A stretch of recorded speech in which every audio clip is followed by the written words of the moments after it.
Artificial intelligence దెబ్బతో ఉద్యోగాలు పోతాయి అంటే శాంత ఉద్యోగాలు పోవు. ఏఐ ఉన్నటువంటి వాళ్ళకి, అనుభవం ఉన్నటువంటి వాళ్ళకి ఉద్యోగాలు వస్తాయి.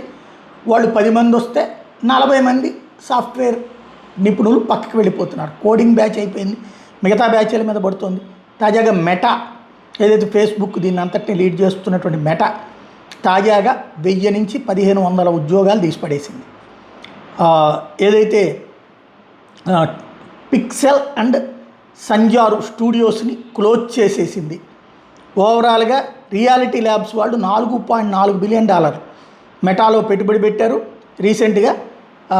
వీళ్ళు ఇప్పుడు దాంట్లో కీలకమైనటువంటి స్టెప్ తీసుకుంటున్నారు. వాళ్ళు రివర్స్ వెళ్ళే ప్రయత్నం చేస్తున్నారు అన్నటువంటిది. ఓవరాల్గా చూస్తే మెటా ఉద్యోగాల తొలగింపు అన్నటువంటిది ఇప్పుడు సంచలనం సృష్టిస్తుంటే మరికొన్ని సంస్థలు కూడా అదే బాట పడుతున్నాయి. కార్పొరేట్ సంస్థలు క్రమంగా ఉద్యోగాల తొలగింపు మీద దృష్టి పెడితే ఇప్పటిదాకా 1,50,000, 2 లక్షలు, 5 లక్షలు నెలకి జీతం తీసుకునే వాళ్ళు ఒక్కసారిగా ఏమీ లేకపోతే ఏమవుతారో అదే జరుగుతుంది.